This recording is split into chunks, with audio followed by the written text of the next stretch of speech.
Hello viewers, I'm SB and welcome back to Humankind, where I think we've got a pretty solid start here. I was worried about influence, so getting to sort of just almost accidentally start on top of two wonders is a really good way of shoring up our early influence at least. I mean, obviously we're going to need a lot more. You can see here the amount of influence that we're expected to pay to to assimilate this minor faction. It's not going to be trivial. We're going to have to work on that one. I was kind of hoping to be able to pour more influence into gaining progress on this meter faster, but we're going to have to relax, I guess. We're just going to be waiting a while. Part of the reason that I integrated this region into Babylon instead of making it a city of its own is that we have a limit on the number of cities that we can have without taking penalties. We're allowed to have more cities than this, but this is like the maximum number of cities that we have administrators for. And so if we go over our city cap, I don't remember exactly. I believe it's a pretty large stability penalty, and it might affect our other resources too. I don't remember. I remember it being not good. So I figured this is going to end up being a city unto itself probably. So this will be city 1, that can be city 2, and then we can worry about all this territory up here some other time. Actually, you know what? Speaking of that, where are we relative to the edge of the map? Okay, so we're kind of... It seems like the middle of the map is maybe somewhere around here. Like we're just north of the equator and the Hittites are just south. So... Okay, we have not really cornered them or anything. They probably have a lot of room to expand into. And we made an early enemy, for sure. They're going to remember the things that we did. And they were probably going to be cruel to us anyway, right? Because of their basic affinities, so. Okay, and with that, I don't exactly... What were we doing? We were researching city defense so that we can do war. If we need to do war, we may need to do war. And... Oh, right, I was going to try to ransack this thing, if they let us. Let's see if we can get away with that. So, the Hittites feel differently about you. Other people are... Oh, must you? I don't want to fight. I just want to stand on that tile. You really need to stop right there? That's very annoying. What a crappy thing for them to do. And then you all, I honestly don't know what I want to do with these units. We could try to scout green stuff a little bit more. We've healed up. We're ready to fight. I was bringing these units down here to help with the fighting. You know what? Let's break the warrior off and continue the warrior south. Because it only takes one unit out. Damn it! It did that thing again where it leaves me selecting the unit that I did not issue the move order to. It is going to take forever for me to get used to that.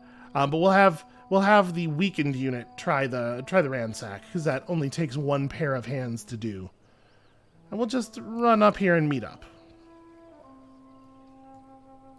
Get ourselves a proper, really, really early game fighting force. Alright, so we finish our science quarter. We have a ton of territory here and just a hell of a lot of incomes. And then also, the look of our buildings is sort of Babylonian at the moment. As we move later into the game and we get more cultures, hi, how's it going? Why don't you guys back off? Hold on a second. The explanation has been derailed by the fact that green's moving units around up here in a way that makes me nervous. We could attack. We should probably attack. Are you out of movement? I can't actually tell just by looking at you. Okay, yes, you have the exhausted tag, but I do not get to see your actual number of movement points, it looks like. Anyway, what I was saying is, as we move up through the cultures, the look of our stuff will change, but our the districts that are unique to cultures will remain in that culture's look. So as you move on through the game, your empire kind of becomes like a patchwork of all the different cultural styles that you've had, and I just think that's really cool. I think it's a really neat aesthetic choice. So we're building this to get ourselves access to more salt, because you can never have enough salt. And then I don't actually have any idea what we want to do beyond that. We can make archers, of course. And each point of population that we have gets assigned to work on a particular resource. And you can see right now, We get 6 food per person working on food, 6 industry per person working on industry, but these values will they will change over time, and the number of people we can have working on each resource will also change over time based on the buildings and infrastructure stuff that we make. So like when we build a maker's quarter, we get an extra worker slot. For right now, do I want to be totally food focused? I kind of feel like I want to be totally food focused. It does add a turn to the build time on this. And it doesn't change the number of turns until the next citizen is born. So yeah, I guess let's leave you over here. If I pull you off of this, that also doesn't change the turns until the next citizen is born. All right, let's industry focus for now, because I do want to get the salt. And we have some kind of diplomatic offer. Something here that should please us both. The Hittites want a non-aggression pact. They would love it if we would stop attacking them in the open. I'm going to consider that. And by consider that, I mean... Okay, they're willing to actually stand and fight. So that's a cliff. Off we go. Here, let's... Right. You're 14 strength, you're 17 strength. Even without a veterancy star, you are a superior military unit. Let's see what happens if we try this. Okay. They went back to their flag, not a big surprise. So we can, of course, move around here and try to set up a flank. We're not going to be able to get the flank this turn, but we can get into position to do a thing to them next turn. Come over here. I don't want to stand on the low ground. I want anywhere that they attack us from to be them going upward. So let's try this as our first turn move. Are they just going to sit on the flag? Nope. Okay. They are very fast, right. Did you know horses are fast? Shocking new information.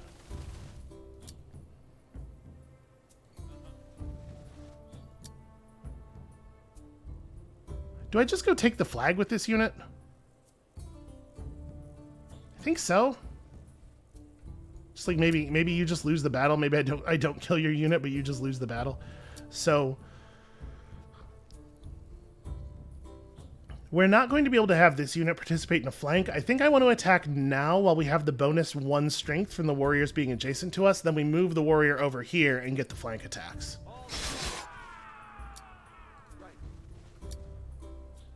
Because that's pretty good. +4 from high ground, +4 from rear attack.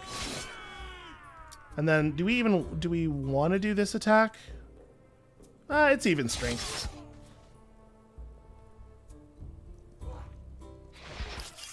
Okay. They desperately tried to reclaim their flag. So more progress toward the next military star for us. And do we want to maybe move this army this way? Maybe now we're invested in... Ooh, they have archers, which I don't care for.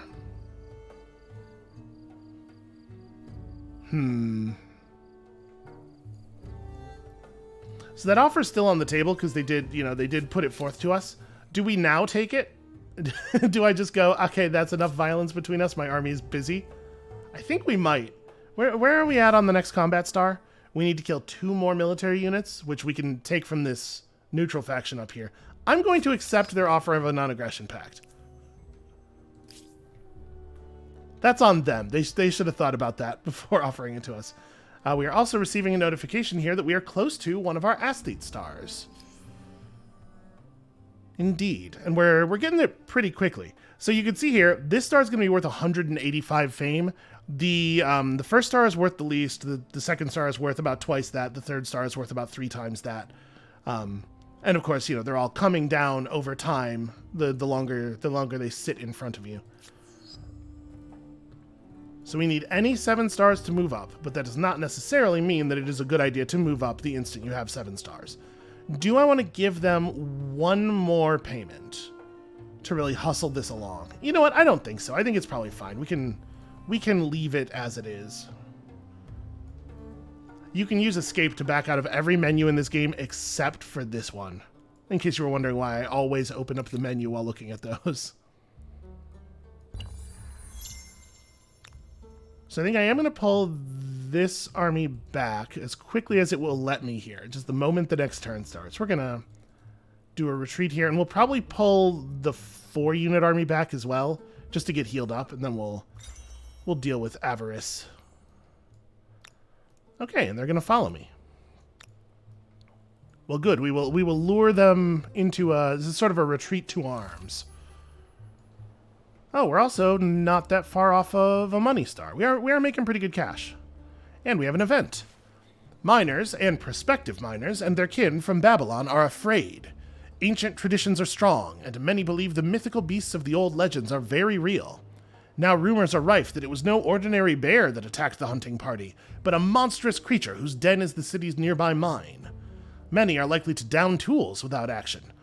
How should we respond to the rumors? I am not into people choosing not to mine, obviously, but I also don't want to force them to. 14 extra industry per turn for 10 turns, huh?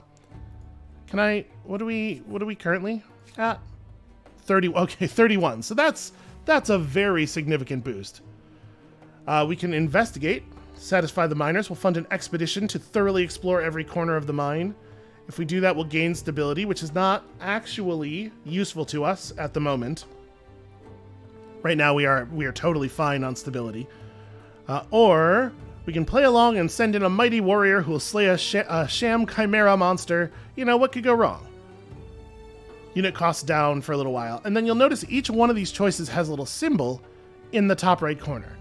These are the symbols for the different ideological axes. So each choice will move one of our ideology sliders a little bit. Let's talk about those real quick. So at the moment, all of our sliders are in the middle, and the game's contention is that centrism creates stability. No comment.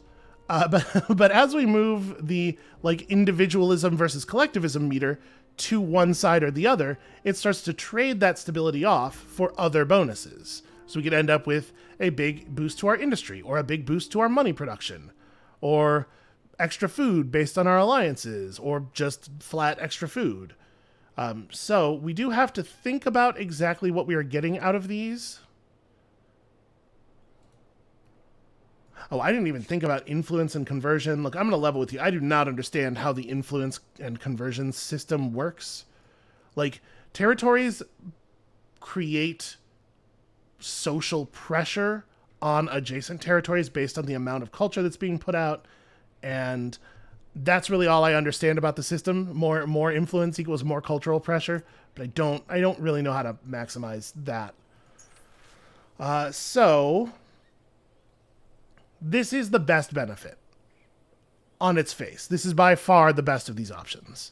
These two both could lead to future events, though, they say.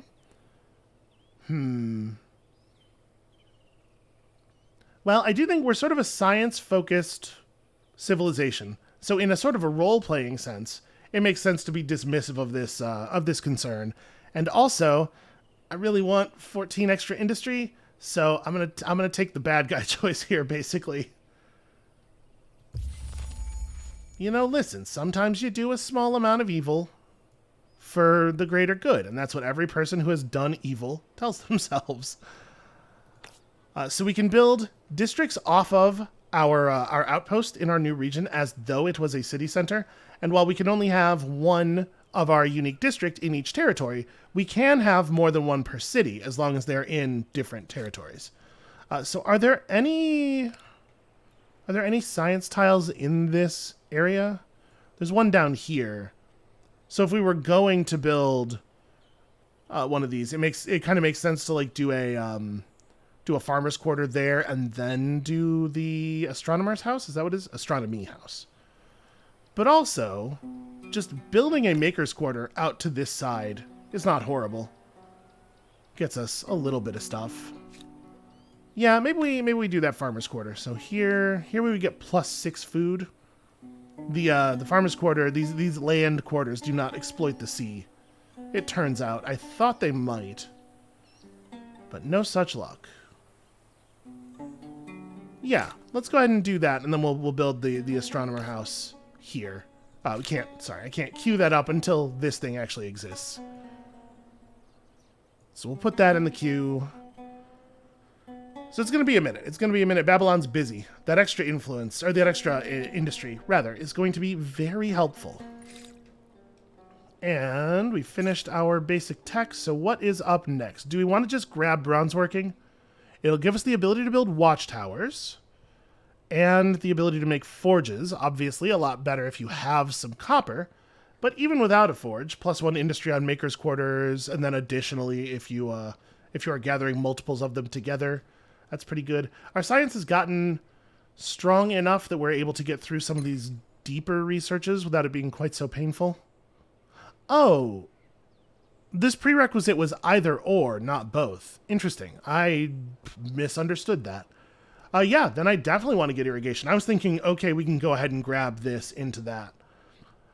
We probably still want domestication, but let's get irrigation first. Because I'm just thinking, like, at this point, it's a cheap technology, and we do need to just obtain bulk technologies for fame. It doesn't really matter what we learn, merely that we learn.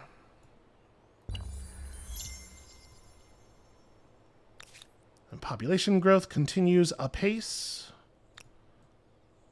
I think let's pull you back to friendly territory for a little while. You are going to continue to be our distant scout, but you desperately need heal. Desperately need heal. As much heal as we can give you. And you're going to stay put for a turn as well. We could clear this forest. Just give us a little industry boost. So, like, what this tile is... I guess that's a tree. Oh, no, this is... Yeah, we're not going to be able to do this on this tile. We're going to have to pick one that actually has trees on it. An industry boost is granted when used on a territory belonging to one of your cities. Okay, so this won't help. I don't think we have any trees that we want to cut down, honestly. I think we're hoping to expand into these trees and actually use them. So yeah, just stay put. For the moment, hang out and heal up. And then I guess that's all we're doing everywhere for the moment.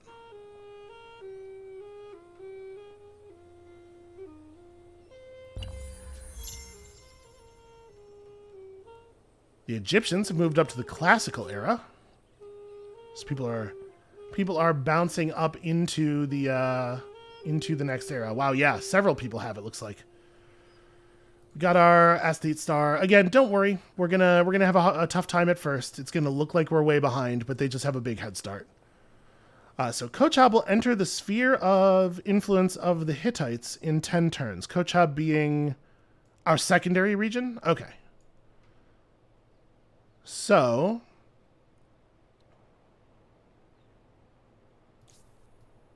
they're producing 18 points of influence right now against the much smaller amount that we're producing. We could fix this by getting some influence-producing buildings. I don't really exactly know what's going to happen when that occurs. Seems bad, though. An unrelenting deluge of rainfall lashes down upon the great city of Babylon and the surrounding lands. If the rains don't stop soon, the banks of the great river that threads through the city will burst, flooding the adjacent quarters. With limited time and resources, the choices are stark. What do you do? I don't like leave it to fate. This moves us toward individualism. Yeah. Do not prepare for climate disasters is definitely moving the economic access toward individualism. We can adapt. Limited adaptations should mitigate the biggest risks, and we just hope that we don't get the bad consequences. Or we can build an expensive dike around Babylon to ensure the city is protected from any flood threats. Money output, progress, and I think we do want to move along that progress axis, right? And we have the money. Probably best we prepare. All right. Let's move out. The warrior's not at full health yet, but the army no longer has the damage tag, so we're fighting at full strength. Let's go see what their deal is. Oh, it has become a proper city at this point.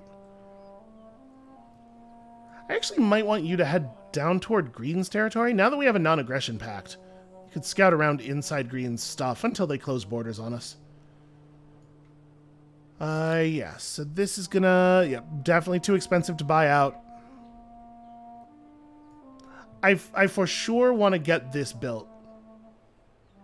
I think before we do anything else. Now, at that point, our stability is going to be a little loose. We're going to have to figure out some ways of dealing with that. Building up garrisons can help. Is there anything else that directly affects stability?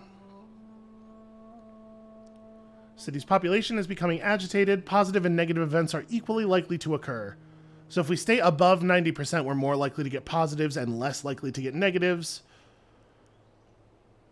We're trending toward 76, and yeah, it's gonna go down from building. That the forced labor penalty, of course, is gonna fall off, but yeah, we're gonna have to figure some stuff out here.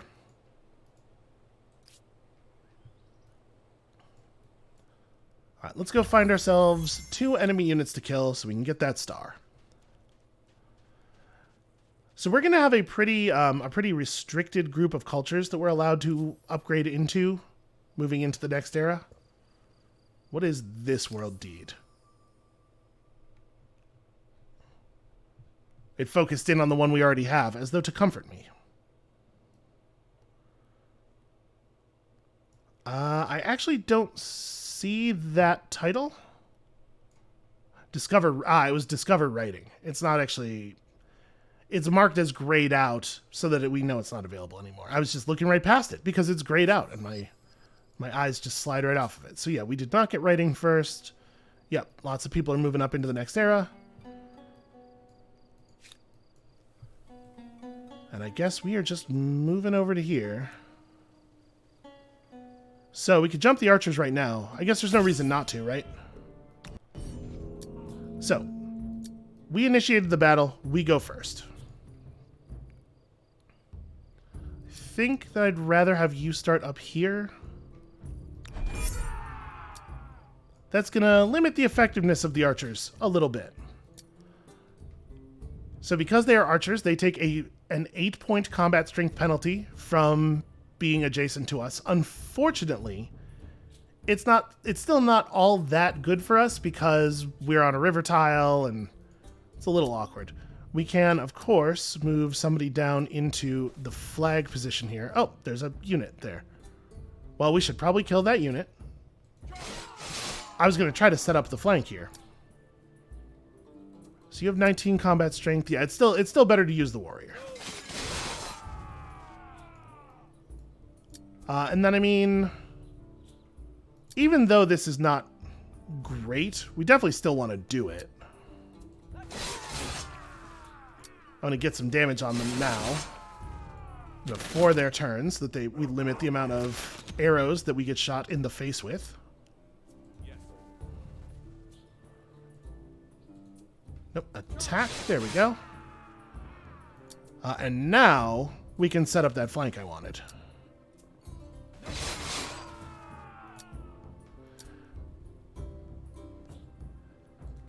We should probably try to get veterancy on the warrior. It'll definitely be useful. All right, that's another militarist star. I definitely did not go into this era with the plan to max out our militarist stars. Like, I know I had talked about maybe being more aggressive, but then I sort of waffled back. I was like, well, you know, Babylon will be good for growth. It encourages us to get food and stuff, but maybe you can just do both. Why not both? All right, so we'll try to ransack this. We'll see if that's a thing that we can do next turn. We took a little bit more damage than I was hoping for there. Hopefully they will not produce another unit or anything. Okay, so this is I'm not allowed to just step onto this because it is a proper city now. So they will have a single point of levies to defend against us with. And we have no siege equipment, but I don't think we're gonna need it. Let's just do the thing, right? Yeah, I feel like a manual battle is perfectly reasonable. We're a little injured, but we'll be okay. And this feels like sensible deployment. You should probably be up here. Follow me. Yeah. Okay. So, Over this way. run a unit of scouts around here for flanking purposes. All right, feeling pretty powerful. get as many flanking bonuses as possible to offset the fact that it's very hard to fight them while not standing in a river.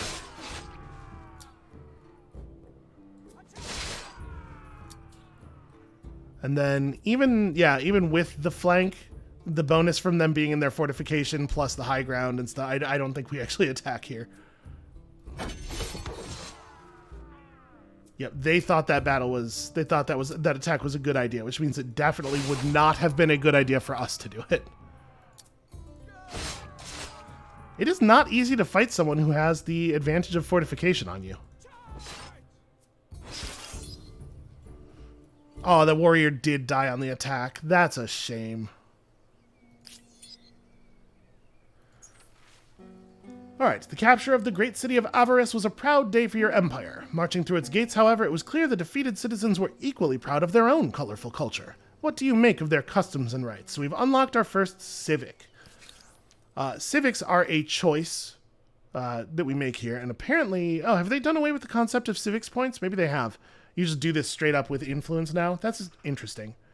So we make a choice here, and it has some kind of lasting effect. The civics choices that you make move your ideology meters a little bit more than other the simple event choices usually. So this is homeland versus world. We can force them into our culture basically, or we can work together. This benefit is greater for us right now because we do not have any alliances. But I sort of don't want to do either because at this moment, I don't think I want to trade 10 stability for either of these benefits. I mean, there's maybe something to be said for doing this one even though we don't want the food because it gives us another 5 influence output and it'll help us fight off the Hittites culture. Or at least it will make us less fragile. Monoculturalism is always going to be extremely socially fragile. So I think we do this. I think we spend 30 influence on this. It might slow down our integration of the people east of us, but I think we need this 5 influence per turn on the main plaza. So, got ourselves a city. I was trying to just burn down a ransack thing, but they turned it into a city while we were on the way up here. I'll take this. I don't feel bad about that. That does mean that we're at city cap, though, so we have to start being careful. And we're doing a pretty good job of expanding. If we grab one more territory and then attach it to our new city, we get another star for that. And you are gonna just... Oh, are we at closed borders? A pleasure. Do you start at closed borders? Oh yeah, you start at closed borders. Yeah, okay. Once they have proper borders, once they have non-dotted line borders. Well, I suspect you're not actually interested in opening those to me. So other players can buy access to your luxuries. You do not lose them when this happens. It's just the other player also gets the benefit. And, you receive a bunch of money. I would love it very much if they did that. We have the ability to luxury trade, right? Yeah, okay. That is open. They could buy access to my salt if they wanted it. Oh, hey, we have copper now. Okay, that changes some things. This was actually a really good grab. So if you can't do that, you know what I am going to do? I'm going to run all the way down here and just see what we can see from the tip of this little peninsula. Yeah, okay, because there is landmass across there. And what are we doing in the new city? So the new city is... they built it right along a river. This is smart. This was a good build. So, I mean, I want to expand out here and then build an astronomy house right here would be awesome because it's going to grab all of the food near the river and also the science from that tile. So that's not bad. We could also... We could make this a maker's quarter because there is a fair amount of industry in the woods there, but I think I really want to make sure we're generating the maximum possible science from this. So we want it to be adjacent to farmers. And this city is still pretty stable. It can afford to build a couple of districts before we figure all that stuff out. So now we are producing 21 total influence per turn, which hopefully is helping us. Yeah, okay. Now we're overdoing them, I think. See, we're still lower. I don't know if this is representing a rate of change. We have 21 out of the total 51 influence. Okay.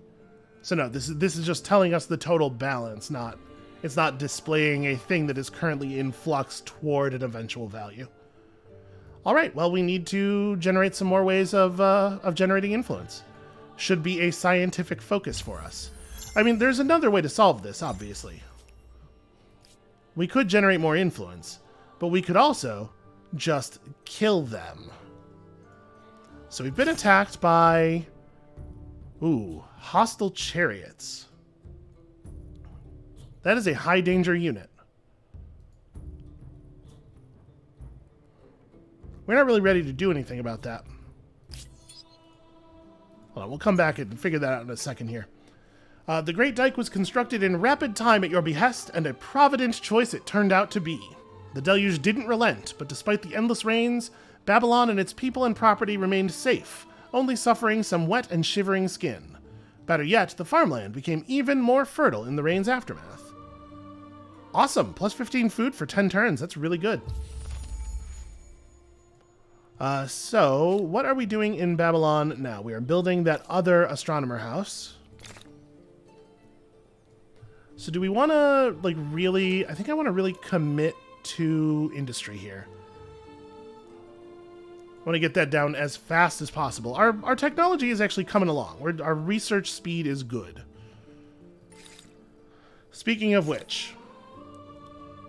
So the public fountain provides stability, but it does not give us any more sense or any more sources of influence. We gotta figure out how we're gonna make more influence. Masonry turns out to actually be pretty good for us. We have a ton of stone field and rocky field terrain. Can we get influence from any of this stuff? No, it's all science and gold. That's chariots themselves. Roads. Hey, roads would be pretty cool. I don't think we have access to a lot of influence stuff at this point in the game. So the other thing I was talking about, I was saying there are two ways to deal with this problem. We could just fight back with our own influence and overwhelm them, or we could remove the source of the influence. And I'm starting to think, now that we have a source of copper and everything, maybe that's a little bit more viable. Maybe that's something we can lean toward.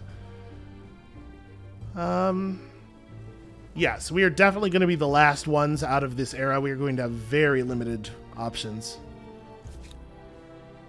And I do want you to go ahead and take a look down here. Let's just see across the water.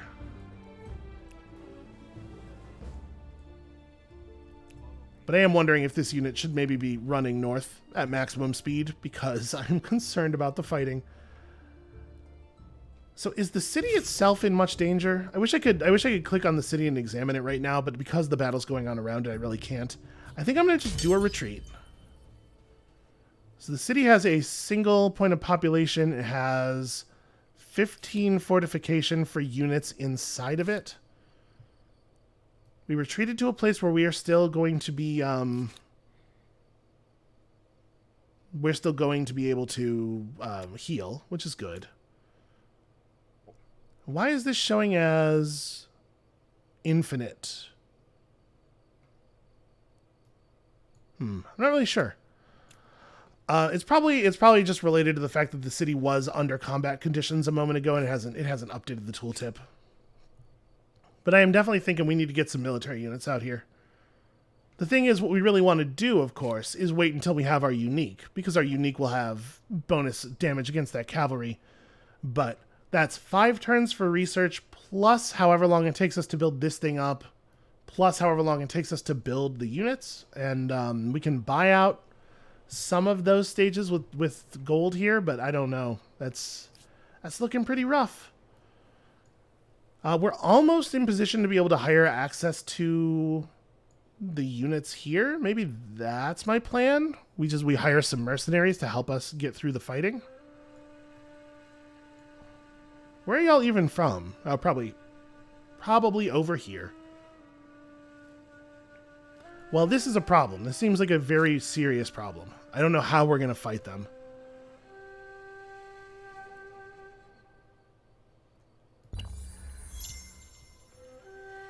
I mean, we get a fair amount of healing here.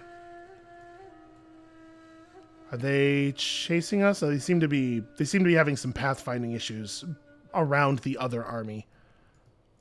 All right, I think they blocked each other off. So we remain in the retreating state for one extra turn, and we have reduced movement on the turn after. So if they wanted to pursue us, they could. Okay, that mechanic works a little bit differently than it did in the Victor Open Dev, but I think I like this better.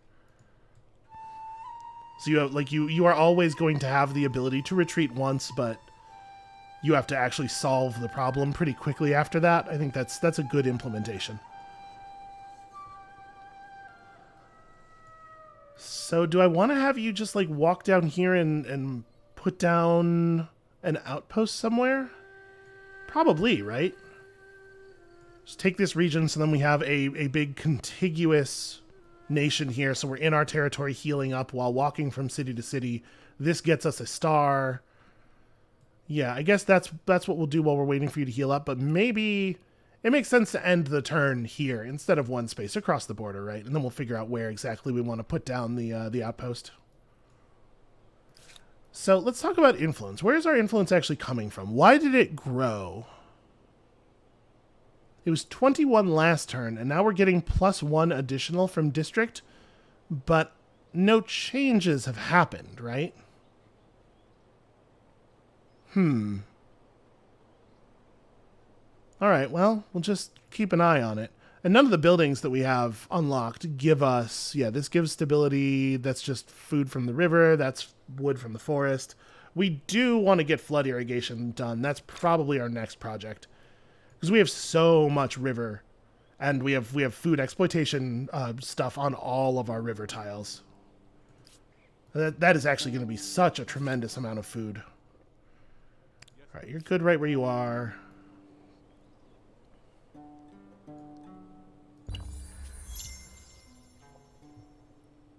Is that Build a Wonder? Yep, that is Build a Wonder. All right. Wonder building has to do with the Huns downgraded the non-aggression pact. That's a problem.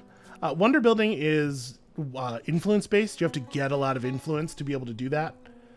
So that's a thing I am a little concerned about. These are just warriors. With the Empire thriving, a new game hailing from a foreign land beguiles the population. Everywhere you go, the distinctive game board in pieces catching your eye. Insisting on a public demonstration, you play the game under instruction in your palace court, but the event has a sting in the tail, that's usually where they keep the sting. The game is reckoned to be a form of divination as well as entertainment. Gasps could be heard as the game's prophecy became clear. You are fated to lose everything. What will you do? Will you just pay everybody off, pay off everyone who saw the game to not talk about it at all? That's funny. We can overlook it, which will give us -5 stability for 10 turns. I don't really think that's a big deal. What is that axis? +4 turns before being converted on one side and +4 influence on the other. So we do want to move our +4 influence per territory. Would give us 8 more influence in this city. Like, I do want to move the bar that way. Or we can heed this. We can give in to superstition, move our social meter the wrong direction, and lose 2 science for 10 turns. I think I'm going to overlook it. I don't think 5 stability loss is that big of a deal, and this moves an ideology slider in a direction we want.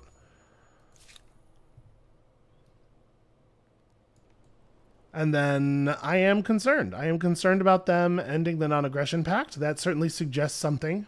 I mean, listen, if we lose the game, we lose the game. It does happen sometimes, and we'll obviously come back and try again. So where do we want to put down? Boy, the land is not really ripe for outpost. We could drop the outpost up here and just have this be a totally mining-based area. And we have a little bit of river to work with, but honestly, I kind of like that. This area is just all maker's quarters all the time.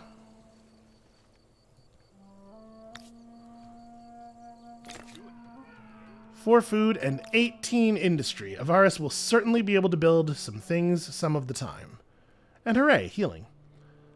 Alright, then we gotta go back up here and do some fighting. So we need 4 more military units killed in order to get the last militarist star, and we're well on our way, right? We saw 2 hostile 2-unit armies. Greetings. Have they done anything else? They have not done anything else. There's no sense in reproposing the pact. I'm sure they won't take it. You know, the grievances are all wearing off. In 2 turns, it will be like we never did anything to them at all, except for all of those murders. But let's not think about that too hard. Okay, religion time. Religion stuff is occurring without me even noticing it. Also, we hit an influence threshold that allows us to claim a wonder, and that's very interesting. But what I'm most concerned about right now is this. Let's connect this to Avarice right this second. It's going to cost us a fair amount of influence, so it does mean that we don't get to claim our wonder. But I think this is way more important. We wouldn't build a wonder right this moment anyway. So yeah, let's go ahead and attach that. That gets us an era star. It gets us a ton of production for the city. In fact, we probably want to be population focused here. Yeah, it didn't even change the number of turns on that farmer's quarter. I think that makes a lot of sense. And then we gotta start moving you back north because we're gonna have to fight those neutrals. But we're gonna fight them with a lot more health than we had before. The land of the dead. For hundreds of years, the dead of Babylon have been laid to rest in burial sites within or close to the city's borders. Now, however, with a fast-rising population and many dying every moon, these sites are becoming overcrowded. Future burials could lead to disease as corpses await processing. Cremation might be a wiser choice. What is your decree? So we could just continue burying them, which gives us forced labored again, although it's worth noting this is a worse version of forced labored, and moves us the wrong way on that thing. So when we move into the next era, we're going to gain plus 5% science in exchange for 10 stability. Our stability is trending toward 54. It gets really bad if it falls below 30. Like if it falls below 30, you have to immediately fix it. So we probably, when we finish this, like we're going to want to build a public fountain right away. And yeah, all right. I'm going to take it. I'm going to take the cremation option. And it gives us quartermastered on Babylon. Soldiers will be needed to ensure obedience, but all will be cremated to ensure healthy citizens. It does give us food. Makes it harder to build military units for a little while, which is a shame. And it does immediately drop our stability. And then when this district completes in a moment here, it's going to drop the stability toward, it's going to be trending toward 34. So we're going to need that. We're probably going to need to build a garrison or two. Yeah, they were not kidding. They really made you have to think about stability a lot more. I like it. That's good. That's a good change. All right, so now we got to figure out what's the deal with my religion. My feeling on this is probably that we should focus on influence production. We don't currently have any holy sites, but once we have one, it would be cool to have more influence coming out of it. I'm not sure 100% how much the faith system has changed. I don't know. Religions might be quite different from the last build, actually. I don't know. It seems like influence is an important focus, though. So we now probably have the ability, yeah, we have the ability to build a first holy site, and we probably want to do that. But we also have a lot of other things going on. Oh, you know what? Okay. So, like, sorry, I was trying to click this out of the queue. This is a way better stability move than building the fountain is. And then on top of that, it gives us some extra output here, but I don't know where we want to put it. Probably up north up here. Like, we're probably not actually going to use this territory. I'm not going to build districts up here. We'll just put that right there. That does not go in front of this. And I really do want flood irrigation is the thing. Well, we'll try to push through flood irrigation with money, I guess. Gosh, I was going to try to buy out Unit production. This whole thing is a nightmare. We do not have the resources necessary to do all of the things we are trying to do here.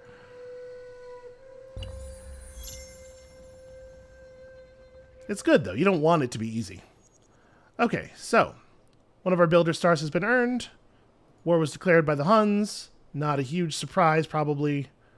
The Huns have made a bunch of demands on us. They've gained renown as a traitor for backstabbing me. A filthy, wretched man has come to your empire, claiming to be a descendant of one of the ancient rulers of Avarice. Without fear, in front of your whole court, he boldly tells you that his people are owed great restitution for the grave offenses you carried out against his ancestors. However, he is willing to forego this redress on condition you fulfill a divine prophecy and let him lead Avarice.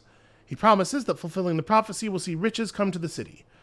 Deny him, and he promises to bring war or famine to your empire. Man, we have got enough war going on around here.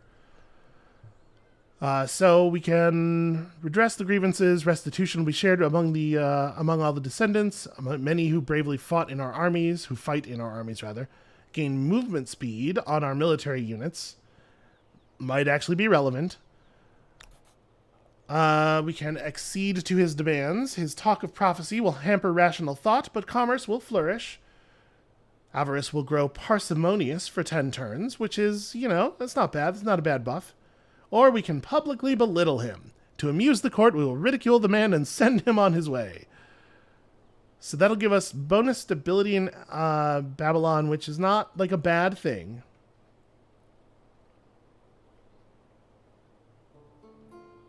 I think we're gonna take care of the descendants of the people of Avarice, many of whom are currently in our armies, because I think we need to run our army south very fast right now. It is like tremendously important. We'll worry about these neutrals later. So what is he coming across the border with? 2 units of spearmen and a unique unit that is a super heavy cavalry. Okay. So 2 23s and a 29. That's a problem.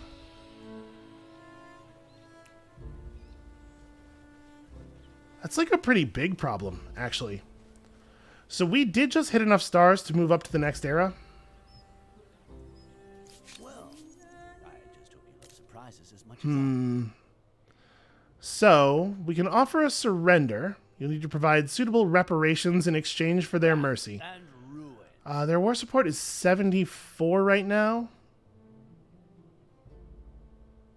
Right, all of these, all the grievances that we have given them have been sort of working up their war support for a long time. This is why it's not a good idea to antagonize your neighbors this openly, probably. And we could just jump up into a new era and try to, like, move quickly toward... We could pick a militarist civilization in a new era and try to move toward a new war footing. Let's have a look at what our options are, at least. So you can see a lot of things are already claimed. We do have the ability to just remain in our current culture, and I think I saw from one of the tooltips that one of the other factions did do this. So you don't get any new upgrades or anything, but you get a bonus to all of your fame for for as long as you hold on to your older culture, which is interesting. So what's left for us is there's a fair number. Okay, let's see. So obviously, merchant affinity here. Extra money generation, bonus money per territories under our religion's influence, extra faith to help us spread our religion. This fella requires iron, which obviously we do not have any access to, and he has a larger zone of control which cannot be ignored. That's pretty cool. Bonus science per researchers, so that's any citizens, any population points that are assigned to research.